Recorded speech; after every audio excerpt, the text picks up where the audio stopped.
को देखते हुए बैठक बुलाई गई है। आपात बैठक के पीछे असीम मुनीर का हाथ है। खैबर पख्तूनख्वा में राष्ट्रपति शासन लागू करने की साजिश भी कही जा रही है। विदेश से भागे भागे पाकिस्तान पहुंचे हैं शहबाज शरीफ। तो पाकिस्तान के राष्ट्रपति आसिफ अली जरदारी ने संसद के दोनों सदनों की आज आपात बैठक बुलाई है। बताया जा रहा है राष्ट्रीय सुरक्षा चिंताओं को देखते हुए ये बैठक बुलाई गई है। वहीं विदेश यात्रा पर गए पीएम शहबाज शरीफ दौड़े दौड़े सोमवार रात को इस्लामाबाद वापस आ गए। माना जा रहा है कि संसद सत्र में पाकिस्तान अफगानिस्तान संबंध, सीमा ऑपरेशन और बलूचिस्तान तथा खैबर पख्तूनख्वा इलाके में सुरक्षा चिंता समेत राष्ट्रीय मामलों से जुड़े मामलों पर रणनीति बनाई जाएगी। विशेष खुफिया सूत्रों का कहना है संसद की इस आपात बैठक के पीछे फील्ड मार्शल असीम मुनीर का भी हाथ है। और रिपोर्ट्स के मुताबिक मुनीर जरदारी के साथ मिलकर एक नया कमांड ढांचा बनाना चाहते हैं। ये पूरी सुनियोजित कोशिश है कि इमरान खान की पार्टी पीटीआई के शासन वाले खैबर पख्तूनख्वा में राष्ट्रपति शासन लागू किया जाए। और प्रफुल्ल बख्शी सर भी लगातार हमारे साथ जुड़े हुए हैं बातचीत करने के लिए। प्रफुल्ल बख्शी सर, ये जो पाकिस्तान है, अब यहाँ पर कहा जा रहा है कि जरदारी ने सदन की दोनों की बैठक बुलाई, आपात बैठक, और शहबाज शरीफ भी आ रहे हैं। कुल मिलाकर राष्ट्रीय सुरक्षा जरूर कारण बताया जा रहा है, लेकिन कहीं ना कहीं इसके पीछे कुछ मंशा अलग हो सकती है। कह रहे हैं कि इनकी मंशा है, देखिए जब संसद के लोगों को बुलाया गया है, वापस बैठक बुला रहे हैं, सिक्योरिटी सिचुएशन वाकई में ही चिंताजनक है पाकिस्तान। और पख्तूनख्वा में राष्ट्रपति शासन लागू होने का मतलब ये है क्योंकि उस एरिया में इमरान की बहुत ही पकड़ है, वहाँ पे उसके बहुत सपोर्ट है और वहाँ ही तो आगजनी का और मामला तेज होगा। अगर पख्तूनख्वा एरिया के अंदर बहुत ज़्यादा प्रॉब्लम खड़ी हुई तो आप देखेंगे कि अफगान की फोर्सेस भी इसका बड़ा फायदा उठाएंगे और कई जगह इसका फायदा उठाया जाएगा। और डूरन लाइन के दोनों तरफ जो ट्राइब्स हैं वो जो है उनमें बहुत सपोर्टर्स है इमरान के, तो वो भी प्रॉब्लम खड़ी करेंगे। तो इस समय जो पाकिस्तान की जो सेंसिटिविटी है सिचुएशन में, वो बहुत ही चिंताजनक है। और ये पख्तूनख्वा में जो राष्ट्रपति शासन लागू होना ही था, इसमें कोई दो राय नहीं है, बल्कि प्रोबेबली दे में even increase the level, curfew कर दें या कुछ कर दें, क्योंकि उनको अब डर लगने लगा है कि बात और भड़केगी। पाकिस्तान की एडवांस पोजीशंस के ऊपर हमले शुरू हो रहे हैं, ड्रोन्स का इस्तेमाल शुरू कर रहे हैं, खासकर टीटीपी का ड्रोन सप्लाई हो रहा है, बाहर से आ रहे हैं, वो उनके पाकिस्तानी पोजीशन पे कर रहे हैं। तो मेरे ख्याल से इस समय हमको थोड़ा सा वॉच करना पड़ेगा कि अगले 3-4 दिन में स्थिति कैसी होती है, फिर आपको पूरा पता चलेगा। बिल्कुल। और कहीं ना कहीं अजय, देखिए ये जो जानकारी मिल पा रही है, जरदारी ने एक बड़ी बैठक बुलाई है, इस बैठक के पीछे क्या कुछ खबर सामने आ रही है? कौन कौन इसमें शामिल हो सकते हैं? क्या उद्देश्य हो सकता है एक्चुअली? देखिए, आसिफ जरदारी की ये मीटिंग जो है वो कहीं ना कहीं मौजूदा परिस्थितियों को लेकर है। परिस्थितियां ये हैं कि वहाँ एक तरफ अफगानिस्तान से खतरा बना हुआ है, दूसरी तरफ खैबर पख्तूनख्वा बलूचिस्तान उबल रहा है, तीसरी तरफ अगर आप देखें तो पीओके की हालत खराब है। और यहाँ भारत ने भी साफ कर दिया है कि ऑपरेशन सिंदूर अभी जारी है और पाकिस्तान को ये पता है कि जो दिल्ली धमाके हुए थे उसके बाद जो यहाँ पर नुकसान हुआ, वो नुकसान जो है वो अभी क्योंकि बेशक जांच जारी है मगर उसके पीछे सीधे पाकिस्तान है। तो ऐसे में पाकिस्तान को अंदर खाने से इस चीज़ की चिंता ज़रूर होगी कि आखिरकार अगर भारत ने उसका संज्ञान लेते हुए जवाबी कार्रवाई की। हालांकि भारत इस चीज़ को स्पष्ट कर रहा है कि पहले पूरे मामले की जांच होगी, तय तक जाया जाएगा और दोषी जो है उनको बख्शा नहीं जाएगा। तो इसका मतलब साफ है कि जब भी होगा तो उनको पता है कि वहाँ के हालात जो हैं, अगर भारत ने एक्शन किया तो क्या होगा। तो ऐसे में चिंताएं पाकिस्तान की बेहद ज़्यादा हैं, तो इसी चीज़ को लेकर जो है मुलाकात हो सकती है। एक दूसरी अहम चीज़ ये भी है कि जो वहाँ पर जो पाकिस्तान नेशनल असेंबली में 27th अमेंडमेंट कर जो आर्मी चीफ की पदवी है उसको सीडीएस को के जो भारत में सीडीएस कहा जाता है उनको तीनों सेनाओं का प्रमुख बनाने का प्लानिंग जो की गई है, उसमें भी एक फाइल में भी साइन बाकी हैं। तो ऐसे में उसको बनाकर क्या आसिम मुनीर को जो जिम्मा सौंपा जाएगा, ये तमाम चीज़ें जो हैं होंगी ये डिस्कशन का विषय। और पाकिस्तान की मौजूदा हालात को सुधारने में पाकिस्तान क्या कर सकता है, कैसे हो सकता है, उस चीज पर भी यकीनन विचार होगा। बिल्कुल। और प्रफुल्ल बख्शीधर, कहीं ना कहीं जो अभी पूरी पाकिस्तान की सिचुएशन नजर आ रही है, असीम मुनीर पर नजरें लगातार सबकी बनी हुई है, क्योंकि जिस तरह का पद वो लेने वाले हैं उसके बाद निश्चित तौर पर जो शक्ति है वो उनकी बढ़ेगी, ये भी कहा जा रहा है। और कहीं ना कहीं शहबाज के लिए भी प्रॉब्लम्स हो सकती है। ऐसा नहीं कि इमरान खान के साथ आज ये हुआ है तो कल शहबाज शरीफ के साथ ये नहीं होगा।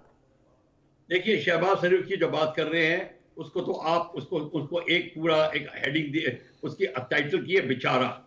वो है इस समय बेचारे, वो दोनों तरफ से फंस रहे हैं, ना उनके पास ताकत है, ना वो को अथॉरिटी अपना चला नहीं सकते बिना आर्मी को कहे। और जो शाबाश जो नवाज आर्मी चीफ हैं जो आसिम मुनीर, उनको सीडीएस बना के पाकिस्तान एक बड़ी गलती ये कर रहा है कि पाकिस्तान के दोनों सर्विसेज में, एयरफोर्स और नेवी में इतनी रिजेंटमेंट पैदा होगी, और आर्मी में, ये तीनों सर्विस वो नहीं चाहते कि ये उनका हेड में बने। ये उस पोजीशन में और सीडीएस में बड़ा फर्क है। भारत का CDS is not in charge of army and navy, air force and navy. Bharat का सीडीएस की एक अपनी लिमिट है। वो तीनों चीफ को उस तरीके से कंट्रोल नहीं करेगा जिस तरीके से पाकिस्तान का जो ये आसिम मुनीर, इसको पावर मिल रही है। इसको पाकिस्तान की फोर्सेस लाइक नहीं कर रही। तो बल्कि अब आप सोचिए, आसिम मुनीर की कोई पावर बढ़ नहीं रही है, उसकी कठिनाइयां बढ़ रही हैं, उसके चैलेंजेस बढ़ रहे हैं। और ये जो है आसिम मुनीर को बड़ा महंगा पड़ेगा, क्योंकि उसने अपनी लाइन क्रॉस कर दी है। और वैसे ही इमरान को लेके तीनों सर्विसेज में और जूनियर लेवल में बड़ा रोष पैदा हुआ है। इसके बाद में मेरे ख्याल से मुनीर साहब को बहुत ही फूक फूक के कदम रखने पड़ेंगे, क्योंकि इतना उसको सपोर्ट नहीं मिलेगा आर्मी का जो वो सोच के बैठा है। खासकर air force is not happy with Asim Munir. जी बिल्कुल। और कहीं ना कहीं देखिए अजय, जो कुछ भी पाकिस्तान में पिछले कुछ समय से देखने को मिल रहा है, जो परिस्थितियां देखने को मिल रही है, ऐसा नहीं है कि ये आज का बवाल है। धीरे धीरे धीरे हर एक, आप देखिए जब हम शुरुआत में बात करते थे तो सिर्फ बलूचिस्तान से आवाज उठती थी, फिर उसके बाद खैबर पख्तूनख्वा, फिर पीओके, फिर सिंध, और अब ये इतना ज्यादा क्रिएट हो गया। फिर इमरान खान को लेकर एक अलग तरीके का जो माहौल है वो बन चुका है। कुल मिलाकर असीम मुनीर और शहबाज शरीफ फंस गए हैं अपने ही गेम में। देखिए, इसमें कोई दो राय नहीं। दरअसल मैं आपको थोड़ा ध्यान पीछे ले जाना चाहूंगा। जब इमरान खान को सत्ता से हटाया गया, जेल भेजा गया, उसके बाद चुनावों में जब नतीजे आए तो उसमें आप देखिए कि नवाज शरीफ की वापसी तय थी, मगर अचानक से नवाज शरीफ के बदले में शहबाज शरीफ को प्रधानमंत्री बनाया गया। जो पार्टियां नवाज शरीफ की पार्टी के समर्थन में आई, उनको पीएमएलएन के जो समर्थन में आई थी, उन्होंने ये कहा कि नवाज शरीफ प्रधानमंत्री नहीं बनेंगे, शहबाज शरीफ प्रधानमंत्री बनेंगे। तो ये सारी चीजें जो हुई थी वो सेना का एक ब्रेन चाइल्ड जो सेना का था उसका पैदाइश थी। और उनको पता था, क्योंकि नवाज शरीफ एक पुराने सियासतदान हैं, वो सत्ता में रह चुके हैं, उन्हें पता है कि कैसे कंट्रोल किया जा सकता है। और अगर उस चीज को किया गया होता, नवाज शरीफ प्राइम मिनिस्टर होते, तो फिर ये कहा जा सकता है कि फिर शहबाज शरीफ प्रधानमंत्री भी नहीं बनते और आसिम मुनीर भी आज आर्मी चीफ नहीं होते।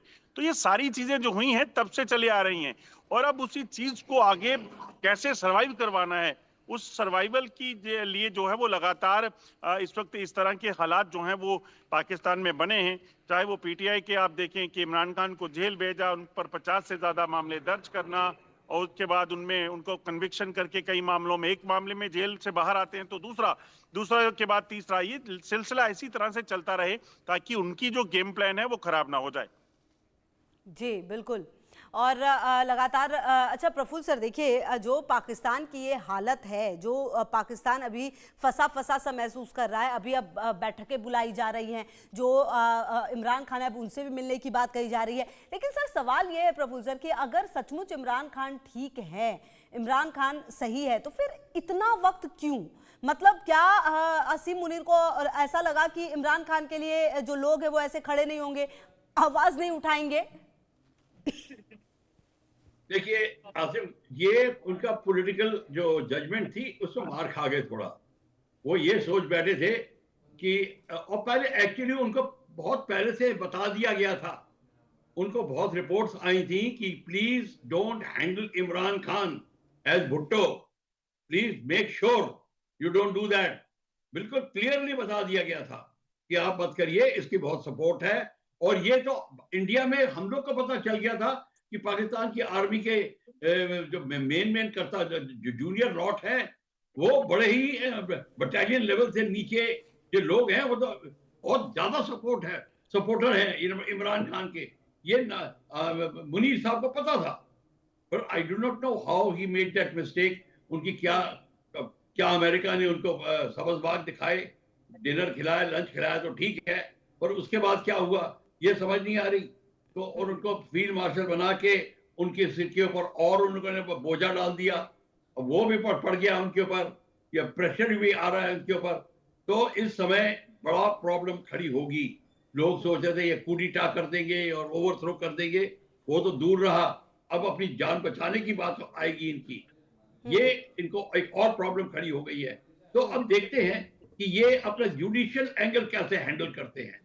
अगर इसको ज्यादा इसकी तौहीन करने की कोशिश करी इमरान खान की, तो फिर मुनीर साहब को बहुत महंगा पड़ेगा। I think he will play a middle game. उनका ट्रायल एक्सटेंड कर देंगे, एक और चार्ज आ जाएगा, जो भी होगा, पर उनको अब ये जेल वगैरह से इनको नजरबंद या ऐसा कुछ सिस्टम करेंगे, या फिर इनको देश निकाला करेंगे, जिसको कहते हैं ना कि कहीं जिनको बाध्य कर देंगे, बल्कि यही अरेंज करेंगे इनके लिए कोई जगह बाहर और वहीं पे भेजेंगे इनको।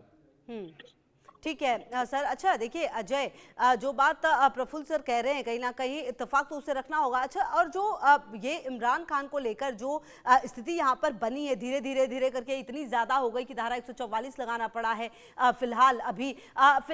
अजय, अगर पाकिस्तान की बात की जाए, खास करके इन जो ये स्पेसिफिक इलाकों की, क्या वहाँ पर अभी क्या सिचुएशन है? क्या अभी भी वहाँ पर धारा 144 है? ये कब तक रहने वाली है? इस बारे में क्या जानकारी मिल पा रही है? और क्या ऐसा होगा कि इमरान खान से जो वकील और जो उनकी बहन मिलने वाली हैं, उसके बाद जब वो मिलकर आए तो उसके बाद सब कुछ सही हो जाए, ऐसी उम्मीद आसिम मुनीर कर रहे हैं?